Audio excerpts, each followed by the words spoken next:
The Road Back to the Top, the story of Aiden Walker. Hello there. If you have a little time and want to hear a story about resilience, about falls that seem impossible to recover from, and how one young man rose above himself to reach the pinnacle of glory, then this is the story for you. Aiden Walker was born in a small town in the state of Colorado, where rolling hills surrounded the landscape. The air was crisp and birds chirped every morning. From a very young age, Aiden showed a remarkable gift. He could run with extraordinary speed. While other kids were playing on swings or glued to video games, Aiden ran quietly along the red dirt roads around town, wind howling past his ears, face smeared with dirt but eyes burning with determination. He had no coach, no fancy running shoes, just bare feet and a fiery passion. Aiden's family wasn't well off. His father worked in a farm equipment repair shop, and his mother was a kindergarten teacher. Still, they always supported their son's dream.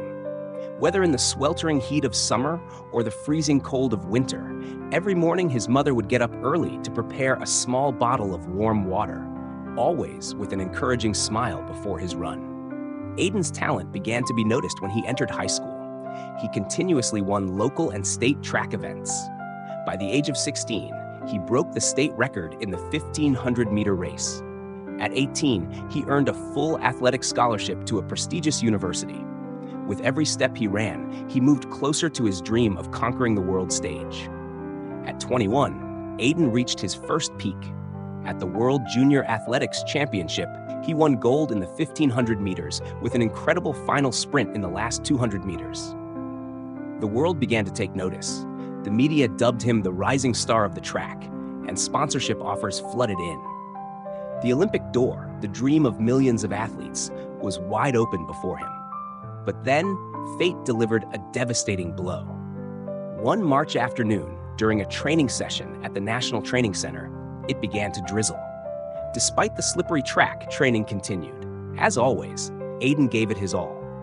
During a 400-meter sprint drill, he slipped while changing direction. His left knee twisted violently, and he crashed hard onto the track. He didn't scream, but his eyes turned ghostly pale from the pain. Coaches rushed over, and a medic was called immediately. The diagnosis left the entire team in shock, a torn ACL and severe meniscus damage. The team's top sports doctor advised, after surgery, the chance of fully recovering to compete at a high level is very low. A recurrence is almost certain if you return too early. For Aiden, it felt like a death sentence to his career. Running was like blood in his veins, like breath in his lungs. Now, everything had collapsed. In the days that followed, Aiden spiraled into a crisis.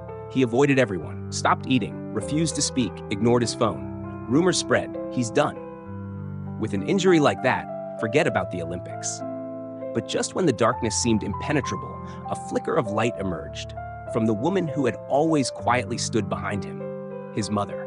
She sent Aiden a small green notebook along with a handwritten note. If you're still breathing, it means you can still run.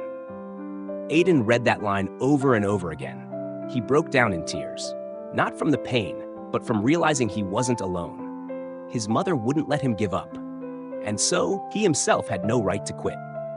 He started again, literally from the beginning. He began with painful, slow physical therapy, flexing and extending his knee, balancing on one foot, taking baby steps like a toddler learning to walk. Each movement soaked his shirt in sweat and sometimes brought tears from the pain. But Aiden didn't stop. He recorded every small improvement in the notebook his mother gave him. Some days, he wrote only one line. Today, I bent my knee 5 more degrees. But to him, that sentence was more valuable than any medal. After nearly 6 months of rehabilitation, Aiden could jog slowly on a treadmill. 4 more months and he began short sprint drills. It took almost 2 years before he was eligible to compete again. In his first race back at a national meet, he finished 4th. But the crowd rose to their feet in applause. To them, Aiden didn't need to win. He was a warrior returned from hell. Then something no one dared to believe actually happened. At 25, Aiden was called back to the national team to prepare for the Paris Olympics. Media frenzy reignited, but Aiden was quieter now. He understood that life wasn't just a final sprint. Every scar on his left knee was a reminder. Victory comes not from talent, but from unyielding will. The 1,500-meter final at the Paris Olympics took place under the brilliant golden lights of Stade de France. Aiden stood among the best runners in the world, men who had never suffered the kind of injury he did, who had never lain motionless for months, wondering, will I ever run again? The starting gun fired. The athletes surged forward like a pack of wild horses. Aiden held his position in the middle of the group, not rushing. With 400 meters to go, he began to accelerate, pushing through the pack. At 200 meters, he reached second place. The crowd held their breath. With 100 meters left, his legs surged, overtaking the Kenyan runner by half a stride. 50 meters, 20, 10, and he crossed the finish line first. Time, 3 minutes 29.45 seconds, a personal best and an Olympic gold medal. When Aiden crossed the line, he didn't raise his arms in victory. He stood still, hands covering his face, then fell to his knees. Tears streamed down his cheeks. In the stands, his mother cried too. She still carried the old notebook, now filled with smudged ink, sweat stains, and hope. Aiden Walker's story inspired the world. People called him the comeback king. But to Aiden, the greatest victory wasn't the medal.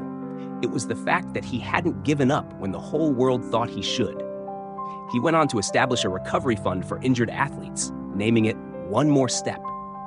In his speeches, he often said, sometimes the only thing you need to win is just one more step. And if today you're struggling, feeling like everything is against you, remember what Aiden's mother once said. If you're still breathing, it means you can still run. Thank you for listening.